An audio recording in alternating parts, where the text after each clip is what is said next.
Olá, senhoras e senhores. Primeiramente, quero desejar a todos um ótimo dia e convidá-los a dar continuidade à nossa leitura da Epístola de Tiago, A Origem das Contendas, capítulo 4, e refletir porque esse sermão também se encaixa no próprio Jesus. É um sermão também para o próprio Jesus, porque ele começa dizendo assim: de onde procedem as guerras e contendas que há entre vós? De onde, senão dos prazeres que militam a vossa carne?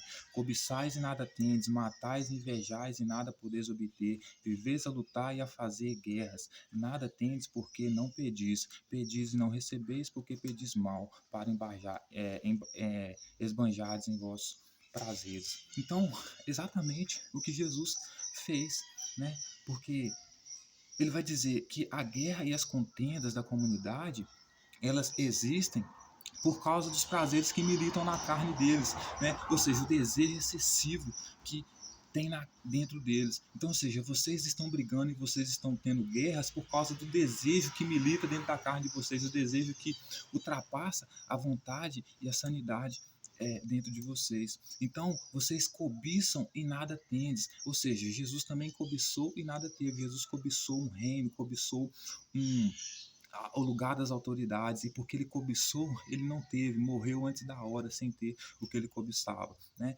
Ele queria matar e também invejava, né? Porque ele dizia que vinha trazer a espada, que vinha trazer a guerra, né? Então ele pretendia matar, né? E ele também tinha inveja, né? Por quê? Porque ele queria ter o lugar que as autoridades de Jerusalém estavam se assentados, né? Ele tinha aquele desejo, aquele sentimento, né, de angústia, porque ele queria o lugar de honra das autoridades, né? Então ele vai dizer: nada podeis obter, viveis a lutar e a fazer guerras. Então ele vai dizer: olha só, vocês não têm nada o que vocês querem. Por quê? Porque vocês estão apenas buscando o desejo da carne de vocês, certo? E vocês procuram matar, vocês procuram invejar, e por isso vocês não conseguem obter, vocês vivem a lutar e fazer guerras, porque era isso que Jesus dizia, né? Eu não vim para trazer a paz, eu vim para trazer espada, ou seja, trazer guerra, trazer vingança, né? Então por isso que Jesus não teve nada, por isso que Jesus não conseguiu nada. Por quê? Porque Jesus, ele apenas estava lutando, né? Não por algo maior, mas por causa do desejo carnal dele excessivo de ser rei, de exercer autoridade, né? Ele vai dizer assim: nada tendes porque não pedis, pedis e não recebeis porque pedis mal, para esbanjares em vossos prazeres. E exatamente, né? Jesus, ele, por que ele não conseguiu ter o trono dele de autoridade enquanto ainda estava vivo, né? Porque ele pediu e não recebeu. E por que ele não recebeu? Porque ele pediu mal. O que ele pediu não poderia lhe ser dado, né? Ninguém poderia dar aquilo que ele queria, que era autoridade, que era lugar de honra. A mesma coisa que a comunidade da sinagoga de Tiago, né? Ela pede e não recebe, por quê? Porque ela pede mal, porque o pedido dela gera pá, gera guerra, gera inveja, né? Ela pede porque ela está movida pela inveja, pela guerra, pela vingança, né?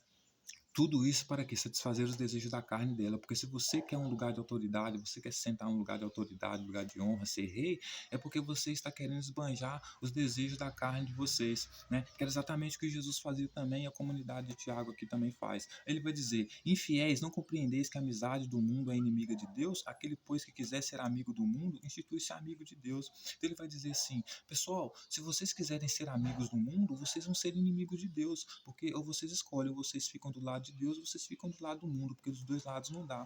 E é exatamente uma hipocrisia, né? Porque se por um lado eles condenam o mundo, né? Ou seja, as pessoas, por outro lado, eles consomem tudo que o mundo produz. Então consomem dinheiro, consomem alimentos, consomem prazer, lazer, tudo que o mundo produz, eles consomem, né? Mas já tem a hipocrisia de dizer, né, que a sua comunidade deve ser inimiga do mundo e amiga de Deus, porque era hipócrita como Jesus era, né? Por quê? Porque queria ser inimigo do mundo, né? Mas ao mesmo tempo queria sentar-se nas cadeiras, nos templos que o próprio mundo construiu, né? Então, ou seja, hipocrisia total, né? Aí ele vai dizer: supondes que ou supondes que em vão afirma as Escrituras, é com ciúme que por nós anseia o Espírito que ele fez habitar em nós. Antes, dá maior graça, pelo que diz Deus, resiste aos soberbos, mas dá graça aos humildes, né? Então ele vai dizer que a sua comunidade ela tem que ser inimiga do mundo, ou seja, inimiga das pessoas que são diferentes delas, que seguem religiões ou crenças diferentes dela, porque Deus colocou nelas um espírito de quê? De ciúmes, né? Então, ou seja, porque Deus tem ciúmes delas, porque o pensamento delas, porque o espírito que Deus coloca aqui é o pensamento, né? O pensamento delas, né, tem que ser de inimizade com o mundo, por quê? Porque o Deus deles colocou um espírito de ciúme dentro deles, né? Justamente para quê? Né? Para que eles não possam se relacionar com o mundo, né? Antes da maior graça pelo que diz, resiste. Antes ele dá maior graça pelo que diz. Deus resiste aos soberbos, mas dá graça aos humildes. Humildes aqui é no sentido de se humilhar, né? Por quê? Porque João está dizendo, Tiago está dizendo basicamente que Deus não aceita aquele que é soberbo, ou seja, que se acha melhor do que Deus, ou que se acha melhor do que Jesus, mas sim aquele que se humilha, né? Ele vai dizer o seguinte: sujeitai-vos, portanto, a Deus, mas resistir o diabo e ele fugirá de vós. Então ele está dizendo o seguinte: o diabo aqui é uma representação aqui do mundo, né? Então, por quê? Porque para os discípulos e para a comunidade de Jesus, o diabo são os escribas e fariseus, o pessoal de Jerusalém. Mas para o pessoal de Jerusalém, para os escribas e fariseus, o diabo aqui é Jesus e seus seguidores, né? Então, ele vai dizer assim: sujeitai-vos, portanto, a Deus, mas resistir ao diabo e ele fugirá de vós. Então, ele está falando assim: vocês têm que ser inimigos do mundo ao ponto de fazer o diabo, ou seja, aqueles que são diferentes de vocês, fugirem de vocês, né? Vocês têm que sujeitar a Deus. Então, ou seja, vocês têm que fugir do mundo, não se relacionar com o mundo, por quê? Porque o espírito que há em vocês é espírito de ciúme, né? Que Deus colocou dentro de vocês. Então, porque ele tem ciúme de vocês, vocês não devem se relacionar com o resto do mundo, certo? Ele vai dizer: chegai-vos a Deus e ele chegará a vós outros. Purificai as mãos, pecadores, e vós que sois de ânimo dobre, limpai o coração. Afligi-vos, lamentai e chorai, convertei-vos o vosso riso em pranto e a vossa alegria em tristeza. Então ele chega a pedir para a comunidade dele, para que a comunidade dele não só fique contra o mundo, não seja só seja inimiga do mundo, mas que a comunidade dele comece a chorar, comece a se lamentar, que se ela estiver alegre, que ela converta, né, a sua alegria, o seu riso em pranto e a alegria dela em tristeza, né? Porque é isso que Jesus queria, né? Ver as pessoas tristes, né? Ver as pessoas aflitas, né? Isso que Tiago também queria por sua vez. Aí ele vai dizer: humilhai-vos na presença do Senhor e ele vos exaltará, né? Ou seja, ele chega a pedir no final da sua mensagem para que as pessoas se humilhem diante do Senhor, que ele não se refere ao Senhor Jesus Cristo, mas a ele, que é o Senhor da sinagoga, né? A autoridade maior da sinagoga. Então ele está dizendo assim: humilhai-vos na presença do Senhor, ou seja, humilhai na minha presença, né? E ele vos exaltará, ou seja, eu exaltarei vocês. Aí ele vai dizer o seguinte: a maledicência é condenada. Irmãos, não faleis mal uns dos outros. Aquele que fala mal do irmão ou julga o seu irmão, fala mal da lei e julga a lei. Ora, se julgas a lei, não és observador da lei, mas juiz. Então, Tiago não está querendo que as pessoas falem mal da lei. Qual lei? Aquela que Jesus estabeleceu sobre eles. Porque se eles falarem mal da lei, né, eles estão falando mal também de Jesus, né? Porque aquele que fala mal da lei também está falando mal do seu irmão, né? Aí ele vai dizer: e quem pode falar mal da lei é só o juiz. E eles não são juízes, eles são observadores. Eles têm que ser observadores e não juízes. Ele vai dizer assim: um só legislador é juiz, aquele que pode salvar e fazer perecer. Tu, porém, quem és que julgas o próximo? Então ele está dizendo assim: você, quem que é para julgar o próximo, né? Porque um só é legislador e juiz, ou seja, ele não tem um é legislador e outro é juiz. É um só é legislador e juiz. Então, no caso, ele, né? Porque Jesus aqui, até essa altura do campeonato, já está morto, ele está exercendo a autoridade de Jesus aqui, né? Então, ou seja, eu posso julgar a lei, né? Eu sou um legislador e juiz. Eu posso salvar e fazer perecer. Né? Eu tenho autoridade. Tu, porém, quem é você? Você não tem direito de decidir quem vai morrer ou quem vai viver. Então, por que você não tem? Então, por isso você não tem direito de julgar a lei, né? Então, porque às vezes a comunidade acha que a lei é injugável, mas Tiago corta as asinhas da comunidade para ela não poder criticar nem a lei, né? Aí ele vai continuar dizendo: a falibilidade dos projetos humanos. Atendei agora, vós que dizeis: hoje, amanhã iremos para a cidade tal e passaremos um ano e negociaremos e teremos lucros. Vós não sabeis o que sucederá amanhã. que é vossa vida. Sois apenas como neblina que parece por um instante e logo se dissipa. Em vez disso, devieis dizer: se o Senhor quiser, não só viveremos, como faremos isto ou aquilo. Agora, entretanto, vós jactais da vossa arrogante pretensão.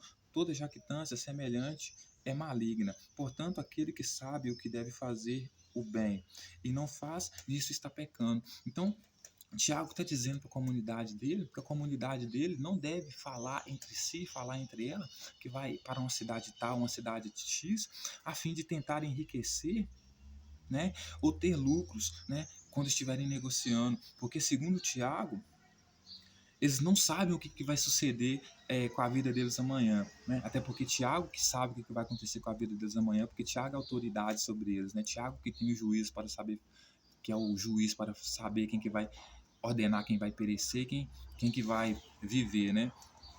Então ele vai dizer o seguinte: que é a vossa vida, né? Perguntando para eles, né? Sois apenas como neblina que parece por um instante, logo se dissipa. Então, em vez de você, ele vai dizer, né? Em vez disso, devia dizer: se o Senhor quiser, não só viveremos, como faremos isto ou aquilo. Então, o Senhor aqui está se referindo a ele, né? Porque senão ele diria Senhor Jesus Cristo, né? Mas como ele é o mestre da sinagoga ali, está se referindo a ele como Senhor, como maior autoridade.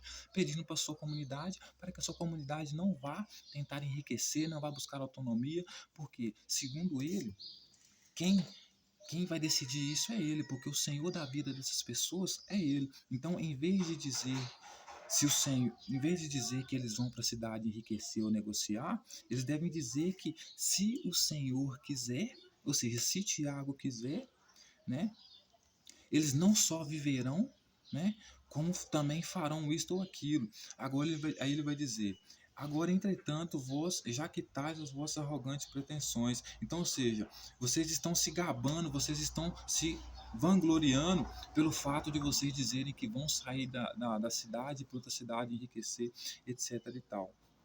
Certo? Então vocês não devem se vangloriar disso, né? Vocês não devem ser arrogantes nessas pretensões, né?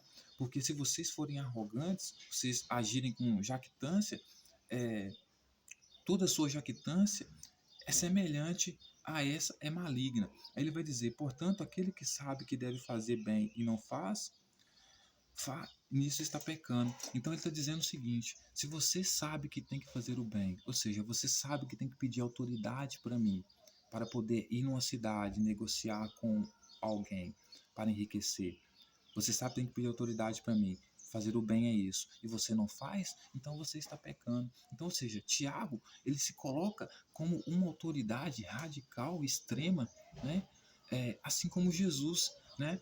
Por quê? Porque além de colocar sobre a população que ela tenha inimigos, ou seja, seja inimigo do mundo, das pessoas que pensam diferente deles, Tiago ainda pede para a comunidade dele, para que a comunidade dele o veja como um legislador, como um juiz que vai decidir quem vai morrer ou quem vai perecer.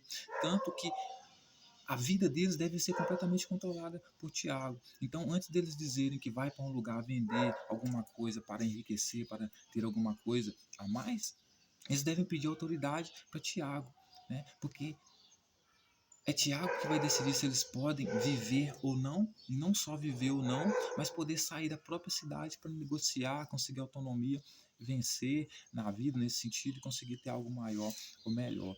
Então, veja bem, o cristianismo, senhoras e senhores, primitivo, que é o segmento de Jesus, é um dos movimentos que mais prega divisão, né? Por isso que Jesus dizia, né? Eu não vim para trazer a paz, eu vim para trazer a espada, eu vim para trazer a divisão entre pais, irmãos, colocar um contra o outro, né?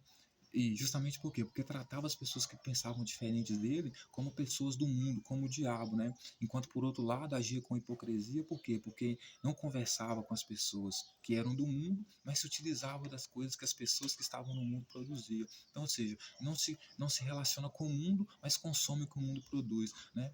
Não quer se relacionar com as autoridades de Jerusalém, mas quer se sentar no lugar que as autoridades de Jerusalém sentam. Não se relaciona com o mundo, né? Mas querem aquilo que o mundo produz, os seus prazeres, né?